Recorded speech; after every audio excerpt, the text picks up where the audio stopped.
Buenas noches, estimados televidentes. Mi nombre es Armando Briñi Zambrano y tendré la oportunidad con ustedes de estar conversando de temas de geopolítica, de temas internacionales, y empezaremos con China. China, el país posiblemente con la historia más grande que podamos registrar en la historia total de la humanidad, historia desde, por supuesto, desde la historia escrita o comprobada a través de hechos históricos. El único país, como les decía, que tiene una historia continuada desde 3000 años antes de nuestra era hasta la actualidad. País que nació, si vemos la geografía actual de China, en el norte de China, cerca de las fronteras con Mongolia, o sea, en el noreste de China, empezó la formación de ese gran Estado Nacional que llega hasta nuestros días. Gran Estado Nacional, por cierto, que tiene en una extensión territorial que la hace el tercer país más grande de la Tierra, solamente superados por Rusia y Canadá, y algo más extensa también que el territorio de los Estados Unidos. En la historia de China se destacan diferentes periodos históricos, diferentes también, digamos, momentos de realezas que llegan desde ese momento que le digo a ustedes, 3000 años antes de nuestra era, hasta el año 1912, cuando el Imperio Chino desaparece y nace por primera vez la primera República China con Sun Yat-sen. Refiriéndome a la historia, yo realmente siempre a mis televidentes les trato de explicar el tema de, puntos que son muy destacados en la historia que no podemos dejar de tener en cuenta. El primero, que yo creo que todo el mundo conoce, lo tenemos en la Gran Muralla China. Gran Muralla China que, como un detalle histórico importante, a veces se piensa que es una gran muralla que se construyó solamente en un momento histórico, o sea, se construyó en un periodo. Realmente la muralla china es una muralla que fue construida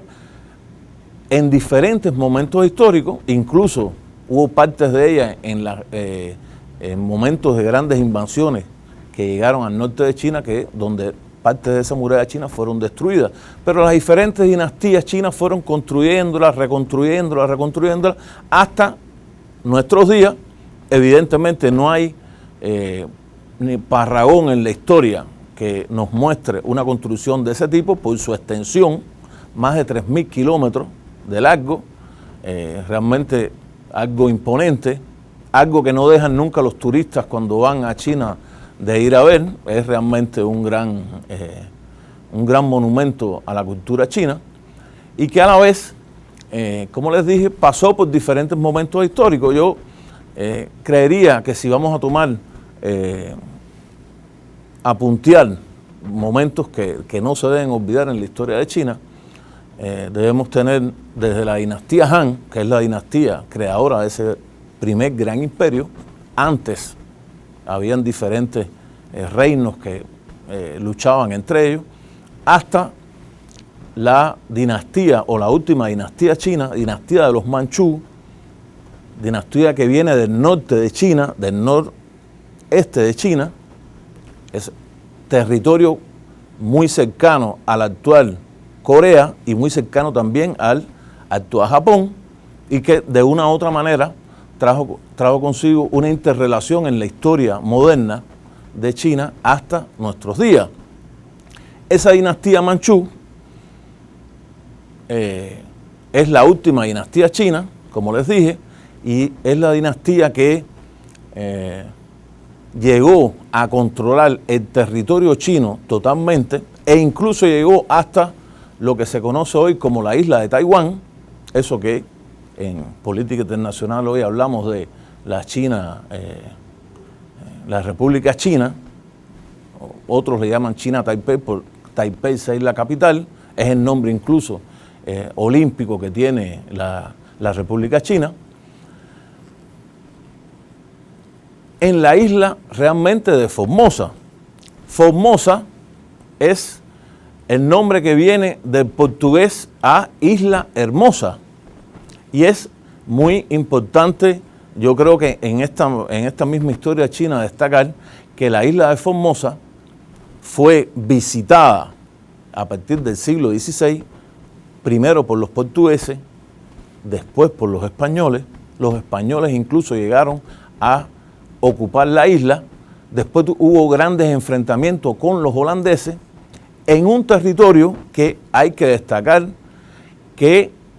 en ese siglo XVI su población mayoritaria no era una población de origen chino, sino estamos hablando de que en ese momento de la historia china la población mayoritaria era una población de origen polinesio malaya, que es la población original de lo que se llamó la isla Formosa, que hoy es China-Taiwán. Es a partir del siglo XVI, siglo XVII, cuando empieza de una u otra manera, digamos, la llegada de los primeros grupos migratorios chinos, y es el momento, finales del siglo XVI, cuando China se hace del territorio de lo que los portugueses habían llamado la isla de Formosa, y lo hacen parte del territorio continental, o sea, ya del imperio chino. Y empieza, como repito, la colonización china. Todavía hoy, en la isla de Taiwán, hay una gran parte de la población, sobre todo habitando en las cordilleras de lo que es la China-Taiwán, que son de origen polinesio malayo, o sea que no son de origen chino. Y eso es algo que realmente yo creería que no se conoce mucho de la historia de China. Pero lo cierto es que a partir del siglo XVI, siglo XVII, siglo XVIII, la población china, ya con Taiwán parte del imperio chino, hizo que esta isla fuera de una u otra manera, digamos, colonizada. Digo colonizada entre comillas porque realmente no podemos hablar de colonias del tipo que se conocieron después, siglo XIX, siglo XX, hasta nuestros días, pero la población mayoritaria que empezó a entrar, sobre todo en las costas, en la parte más costera de la China-Taiwán, de eso que se llamó la isla Formosa, fue la población china. Con esto estoy diciendo que en la historia china, la isla,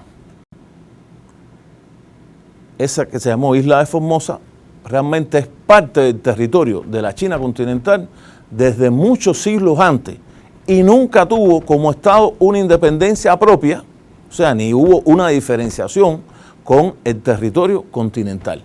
cosa que es importante conocer para analizar las relaciones de lo que es la China continental, o eso que se le llama la China continental, la China popular de hoy, con la China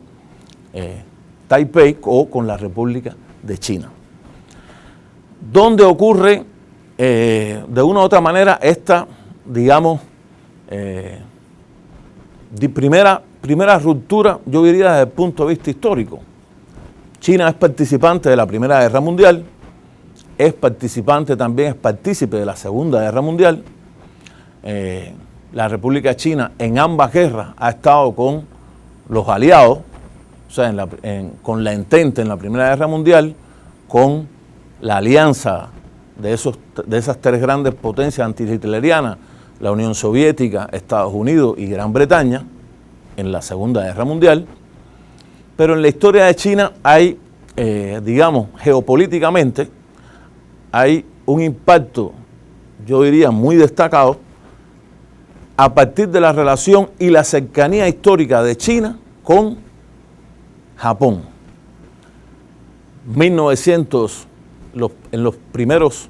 En las primeras décadas del siglo XX, Japón primeramente ocupa Corea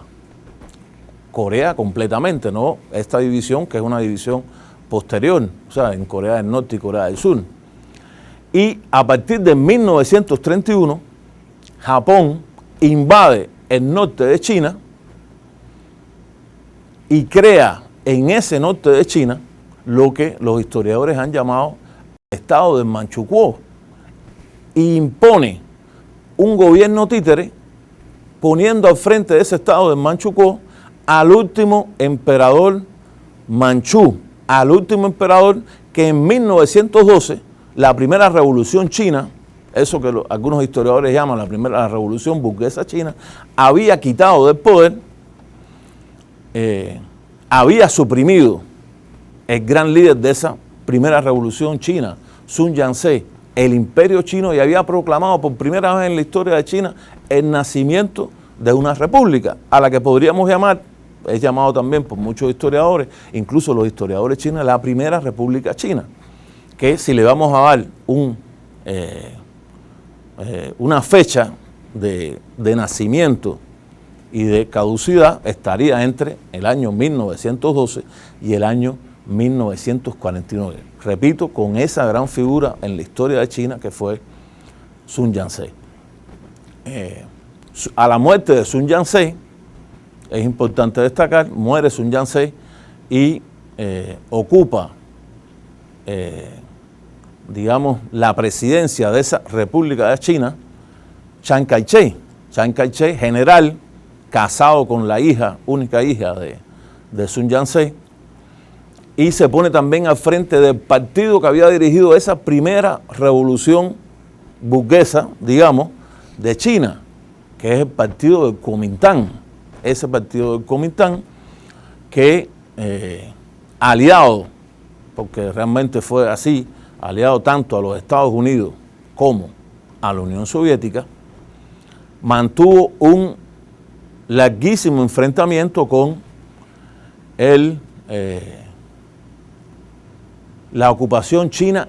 la ocupación japonesa en el norte de China. Ahora, Sun Yat-sen, que había dejado a Chiang Kai-shek prácticamente ese papel, tiene de una u otra manera la gran limitación, el papel de esta segunda figura histórica en la historia de China,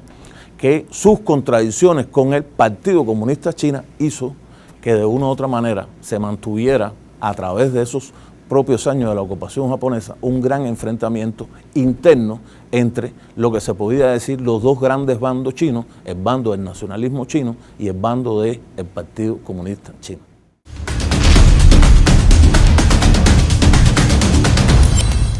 Continuamos con el tema de geopolítica relacionado a China. Nos habíamos quedado en el tema en el momento en que el partido de la Kuomintang de Chiang Kai-shek empezó un enfrentamiento realmente brutal con el Partido Comunista Chino de otra figura histórica muy conocida en el mundo, que fue Mao Zedong, conocido primero como Mao Zedong, pero que llega ahora hasta nuestros días con el nombre de Mao Zedong. Este enfrentamiento, de una u otra manera, complicó la propia resistencia de China a la invasión de Japón por el norte de China, por el estado, a través de ese estado títere del Manchukuo.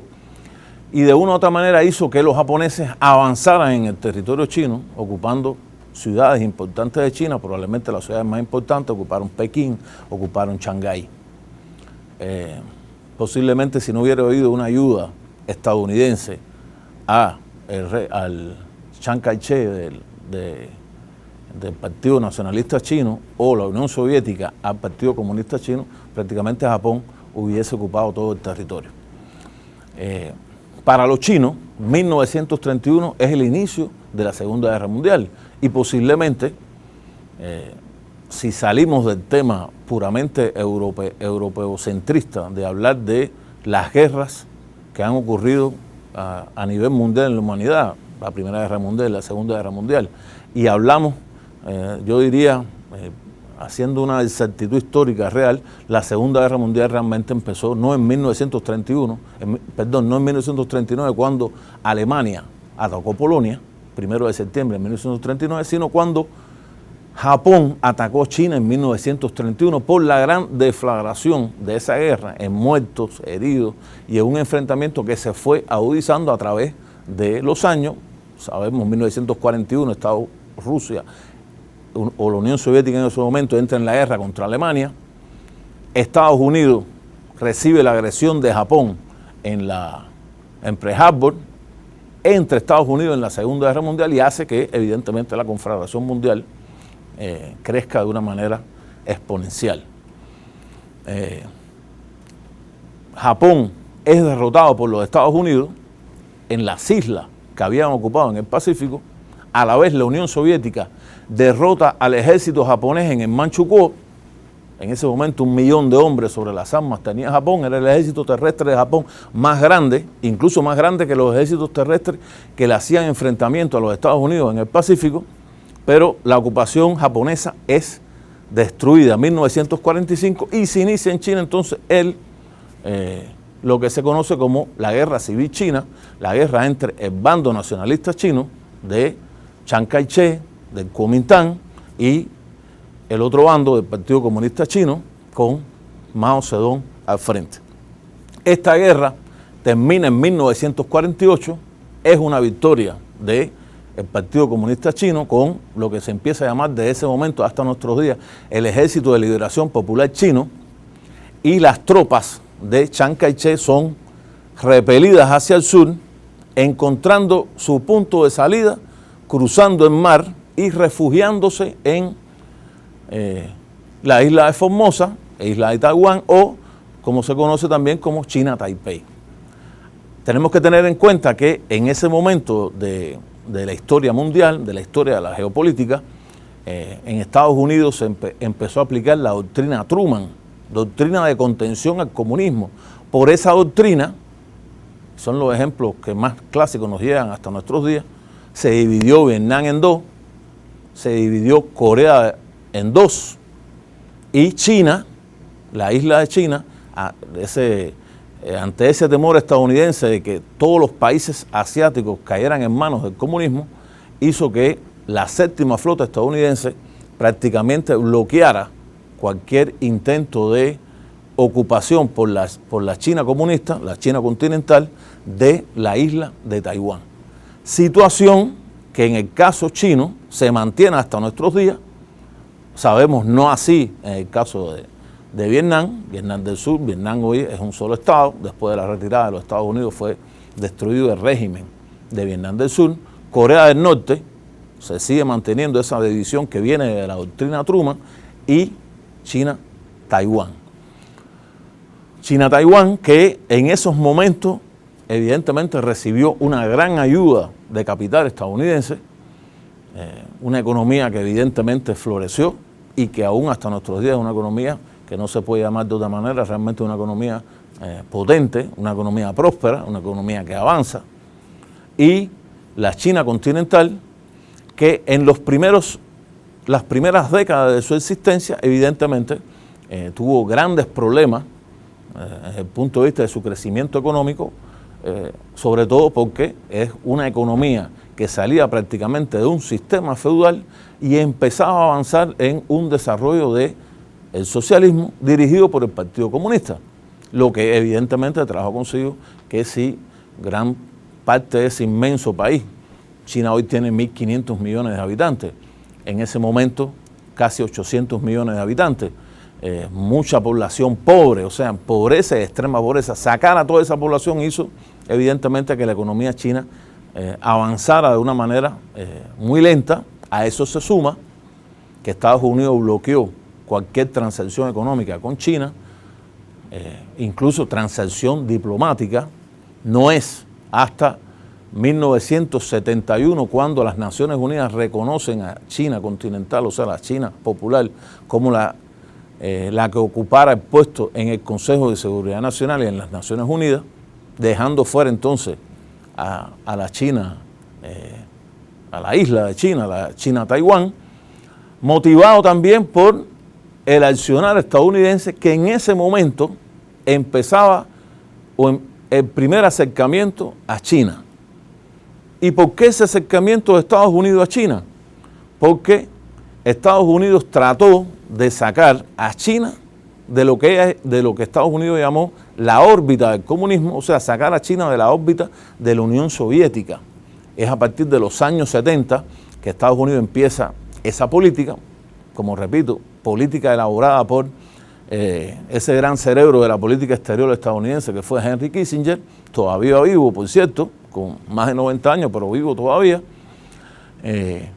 1975, el presidente de los Estados Unidos entonces, Richard Nixon, viaja a China. También una delegación importante china, encabezada por Deng Xiaoping, el padre de la reforma china, viaja a los Estados Unidos y se inicia entonces una nueva era de las relaciones entre China y los Estados Unidos,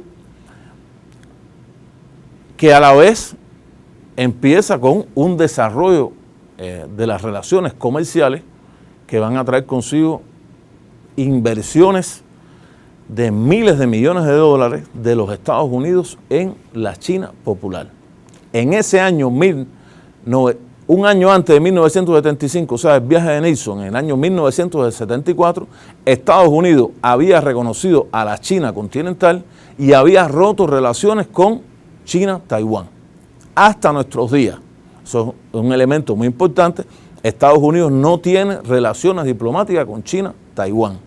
Las relaciones de Estados Unidos son con la China continental. A partir de que la China popular o la China continental solamente considera que para tener relaciones con su país hay que romper relaciones con Taiwán, o sea, no acepta tener relaciones con un país que tenga relaciones con China-Taiwán. Por lo tanto, Estados Unidos se vio obligado en los marcos de la geopolítica internacional a romper relaciones con China, Taiwán y a restablecer relaciones o establecer relaciones por primera vez con la República Popular China o la China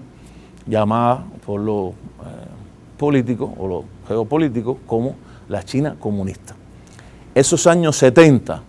80 y 90 del pasado siglo son los años de la entrada de grandes, fabulosos masas de capitales estadounidenses en China, que trajo consigo a la vez que China saliera como la principal potencia emergente en el desarrollo de las relaciones económicas internacionales, en el mismo desarrollo de ese libre juego que Estados Unidos había llamado desde los años 80 con Reagan y la Thatcher en Inglaterra, y trajo consigo, evidentemente hoy todavía hay politólogos que llaman a China potencia emergente. Yo realmente creo que ya China no es una potencia emergente, China es una potencia y es tanto así que es la segunda potencia económica mundial. Bloomberg de los Estados Unidos, las cifras que dan el Producto Interno Bruto chino lo dan superior al de los Estados Unidos, y Estados Unidos sí mantiene todavía la hegemonía en las industrias de punta, o sea, la industria que tienen que ver con este desarrollo de las comunicaciones a nivel mundial, pero ha perdido el momento importante que tuvo, sobre todo en la producción del acero, producción de acero y aluminio, que es donde China ha superado a los Estados Unidos. En ese juego del libre cambio, a partir de esas grandes inversiones estadounidenses, evidentemente China creció, llega al siglo XXI, siglo actual, sigue creciendo y ha llegado un momento en que el libre comercio ya a los Estados Unidos no le conviene con China. Y son entonces las situaciones que estamos viendo en la actualidad, donde el Estados Unidos actual de Trump está imponiendo a China, digamos, grandes aranceles. Hoy mismo, 24 de septiembre, se ponen en práctica, o sea, empieza el accionar de 200.000 millones de dólares. Escuchen la cifra, 200.000 millones de dólares, no 200 millones, 200.000, 200, 3 ceros y 6 ceros más de aranceles sobre los productos chinos, cuando China también ha respondido a esta política estadounidense que viola el libre comercio de la Organización Mundial del Comercio, y Estados Unidos está cayendo prácticamente en una política que tiene, una política que hay que llamar como proteccionista. China ha respondido con 60.000 millones de dólares en aranceles a productos estadounidenses, sobre todo productos que tienen que ver con el agro, pero evidentemente ese inmenso volumen chino de exportaciones hacia los Estados Unidos, que están en el rango de los de más de 250.000 millones, cuando Estados Unidos solamente exporta a China 150.000 millones, hace que, evidentemente, los aranceles que pueda poner China a los productos estadounidenses sean mucho menores. Lo cierto es que China se mantiene hoy en el segundo escalón del desarrollo económico, e incluso se considera que, aún con las medidas proteccionistas de Estados Unidos, solamente bajará en su Producto Interno Bruto solamente un 0.6%. Por lo tanto, el crecimiento chino en este mismo momento y en este año que prácticamente termina, estaría superando todavía el 7% de crecimiento anual, el más grande en la historia de una potencia a nivel mundial. Muchas gracias por su atención y nos vemos en un próximo programa.